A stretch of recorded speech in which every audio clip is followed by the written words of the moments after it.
Hello YouTube friends, welcome back to The Last Homely House, or welcome to The Last Homely House if this is your first visit. I'm Kate and I live here in the north of England and I like to make things and share them with you.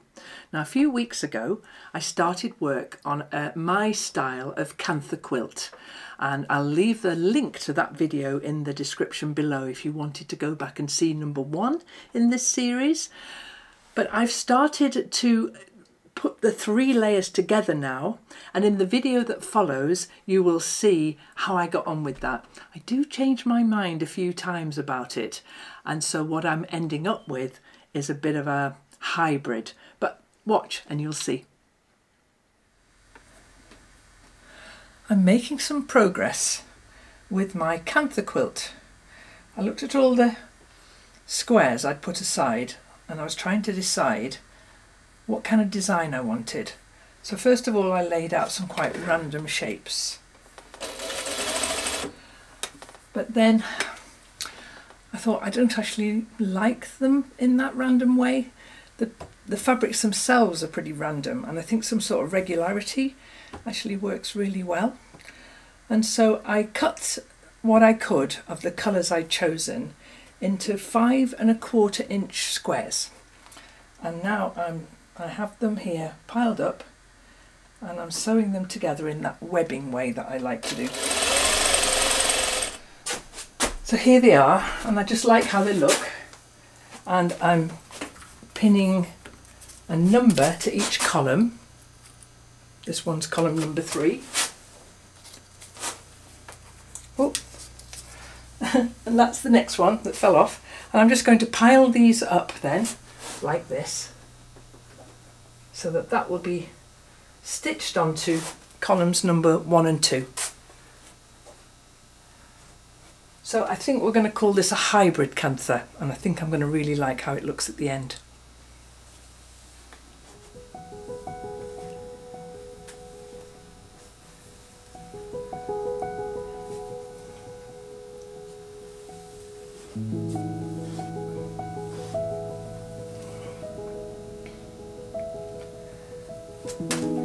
So this is column number 4.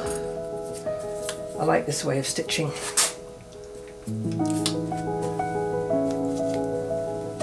Mostly greens, a few little pinks in there.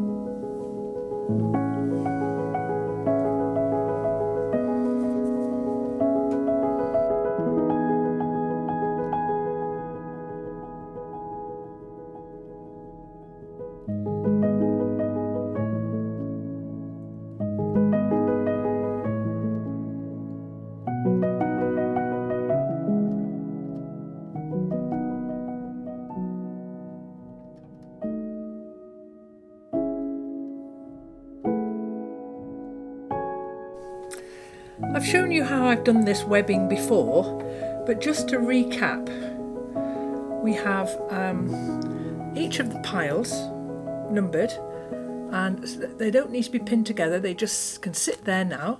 I'm working on pile number 3 at the moment, and so I've got 1 and 2 stitched together. I'll just twist you around so you can see what I'm doing. And so I've got 1 and 2 here, and then I get this next one here and open that out. You can't get it the wrong way round. So I get this next one here and open it out, and then the one on the top of pile 3 goes here, and I've already designed it, so I know that they're all going to work together. It's very random, I haven't done a pattern, but this would keep a pattern in order if you were making a pattern. And the next one here, this one, I cut all of these to 5 1/4 inches because that's how many I could get out of one of the squares.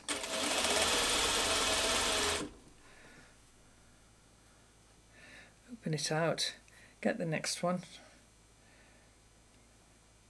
and all you have to do is make sure that you don't run out of thread. So if you run out of bobbin thread now, then the pieces will get, the pieces will come apart because you aren't sewing them. So just keep an eye on the bobbin thread. You only need to do that once and you'll remember never to do it again.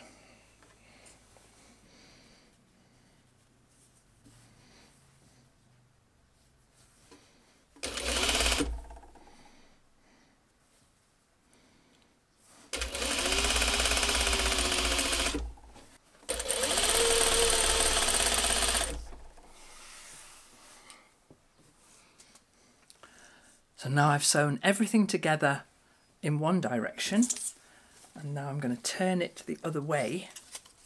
I'm not going to iron it, I'm just going to kind of finger press each of the joins as I get to them. So now I'm going to sew in the opposite direction. So here it is finished. I'll hang this on the design board, and I want to get on with laying out the double gauze and the less pretty fabrics for the inside of the Kantha quilt. So let's just hang this up here.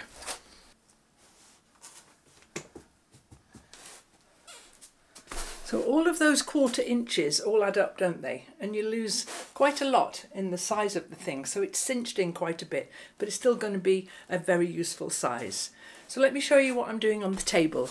So I've laid out this lovely, lovely green double gauze, and now what I'm doing is I'm taking these squares. These are the squares I identified from the stack that I got from that company as not very nice squares, nothing that I would use these for.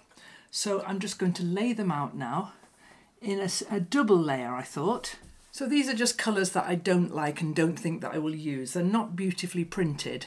And, I just can't imagine me using these in any of the projects that I want to do. So they're going to be the almost like the wadding for the middle of this Kantha quilt, which is very traditionally what these quilts wear. Layers of cotton sari fabric all layered together and then stitched. Now I remember saying in the video, the first video in this series, I remember saying that I would probably pin it together like a quilt, and I think I definitely will do that. So I'm going to lay these now, slightly overlapping until the whole double gauze is filled.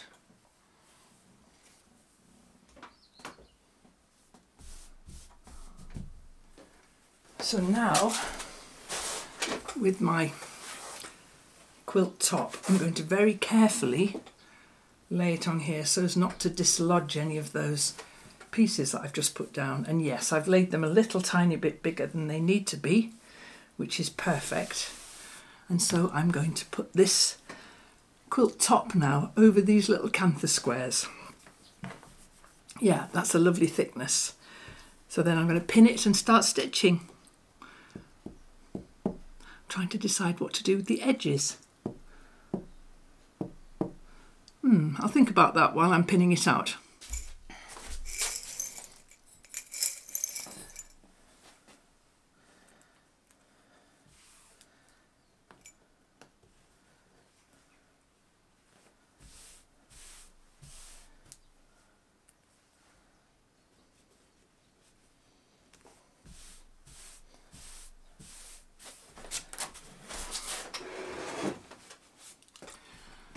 As I'm pinning these, I'm kind of mindful of the fact that this is not how you make a Kantha quilt. This is going to be a quilt that has Indian block printed fabric for the batting, wadding, which kind of makes it a bit Kantha, and it will have that lovely Kantha stitch when I get round to doing that. But this is definitely not the way to make a Kantha quilt. So it's my version of how I'm going to end up with a quilt for the cabin that I'm really going to like. So bear that in mind. this is not how to do it. It's lovely, good fun though.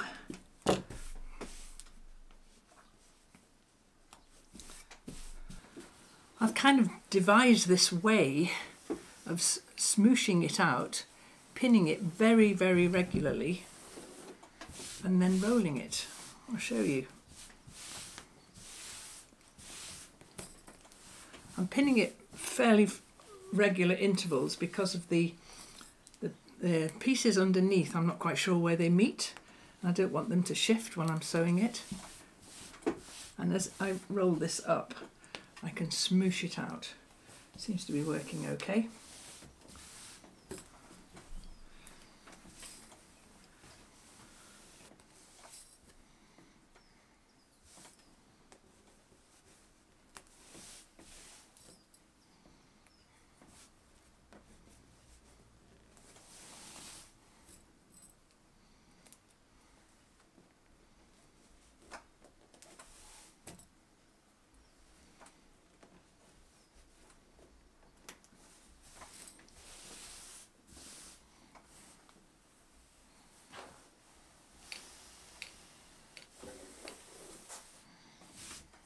Okay, so it's some time later now, and I've put this away for a few days and got it back out again now, and I'm going to start doing the stitching on here. I've pinned it all out, the quilt top that I made and the layers in between here of all the fabric I didn't like and the lovely green double gauze. And the thread that I'm using to do this Kantha stitch is it's this stranded cotton from Aurifil. And it comes just like embroidery thread, it's stranded. So I'm using 3 strands of this lovely, lovely green. Now, this thread, I mean, you could use embroidery thread or whatever it is you like to use when you're, you know, embroidering or doing quilt stitches. But I've got this pack of threads in my little online shop with all these gorgeous colours already in there. So you could check that out if you like. So these are the threads I'm using. I take a little bit of untangling, and then what I tend to do is put one of them around my neck and thread the other one up. Okay, so for this stitch, it's the first time I've ever done anything like this. I do hand quilt all my quilts and I use fairly big stitches then, but these are kind of like bigger stitches on a bigger needle, and the needle I'm using, it's actually, oops a daisy, just dropped one. It's called a cotton darner. I just looked at them in the sewing shop I was in, and I thought they looked long enough with a big enough eye. So the cotton darner is the one I'm using. Now I've done 1 row of stitches already to see how it would go, and it goes through the fabric beautifully.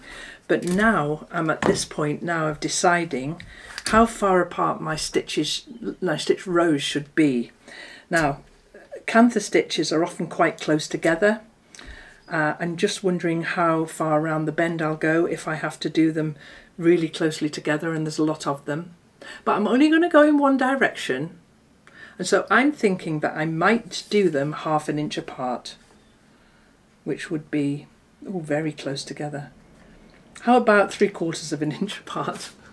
Because this second one that I do will set the tone for the rest of the quilt, won't it? So I'm going to do them 3/4 inch apart, which is there. Now I'm using this little chalk marker here to, I like the chalk markers. There's all sorts of different fabric markers, aren't there? And the chalk ones, it kind of comes off as you're sewing. So I quite like the chalk markers. So I'm going to just draw a line across here. Yeah, 3/4 inch we're going to say, and I'm going to stick to it really quite carefully so that the lines are pretty straight. There we go, 3/4 inch. Now at this edge here I folded in the double gauze and the top here and just pinned them together with straight pins at the moment. I haven't quite decided how to treat the edges, but I'm going to stitch some of the stitching first and then the edges will come to me, I think. So I'm not putting a knot in the end. I'm just going to start away. Now, when I was in India and I watched these women doing this Kantha stitch, I talked about this the last video that I did. I watched these women doing this amazing, so fast, and so many stitches loaded onto their needle at one time. And I wish I'd sat and watched them for a bit longer, because I have a bare memory of it, but not a really great memory. So I've watched loads of YouTube videos of people doing Kantha stitch, and the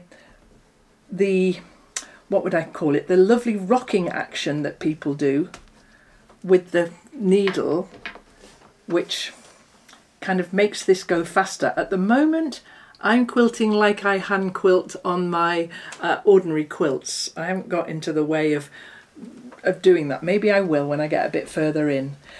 There are 2 layers of scrap fabric, which would be, you know, the saris that were in the middle of the Kantha quilt. There's 1 layer of this lovely, lovely double gauze. I really like it. And then 1 layer of my top. So there's 4 layers altogether. And I was a little bit worried that maybe that it would be hard to stitch through, but it isn't. It's going through really easily. And because my stitches can be really nice and big, I'm quite enjoying stitching these. And I think 3/4 of an inch is perfect. Yeah. So I'm going to stitch away on here until I get a few more lines in, and then I might have a think about how to do the edges. So far though, this sort of not Kantha quilt, I'm really enjoying how it looks. And once we've got a few more lines of this beautiful thread in, I've chosen all the ones that tone in beautifully from this pack. Once we get a few more lines in, it's going to look lovely on the back. So I'm looking forward to showing you how it looks on the back when I've done loads of it. And the thing about these cabin quilts, I'm calling them, because this is going to be down in my cabin, I just want them to be something that I've never tried before. A new type of covering or quilt, or this maybe just go around your shoulders when you're a bit on the cold side, or over your knees. And I'm wanting to try things that I don't usually do, so not traditional quilts really. And so that's why this one. So I'm just going to enjoy sewing these together. Now what I've got on the table here, and if you go and visit the new website, it's a all new website that my daughter-in-law Rita, my daughter-in-law Anna, and a web designer, we all put it together, the 4 of us. And what we decided to do was put a lot of things in there that I use day to day. So for the thimble that I use, for instance, the scissors, the chalk markers, the threads, all sorts of things. This has been invaluable as well, my little square. All sorts of things are in the shop now that when you see me using something here, we've got those for sale in the shop. And as always, there's a link to that in the description below. So what do you think? I like it. And I think I'm going to really enjoy stitching it too. So I'm going to mark out quite a few 3/4 inches and put a good movie on and stitch, or some music, or an audio book. All of that stuff, that's what I like to do when I'm doing this kind of thing.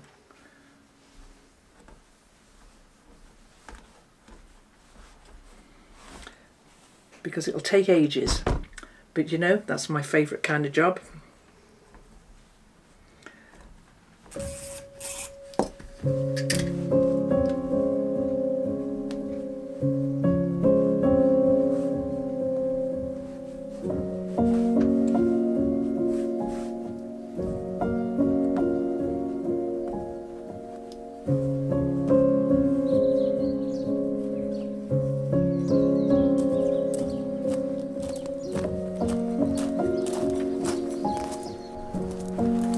So thank you so much for watching. I really appreciate you being here. And give us a like and a subscribe and a share and a thumbs up and all those friendly things, and a comment. And I will be able to show you this finished Kantha quilt maybe soon, hopefully. Thanks for watching, everyone. Bye now.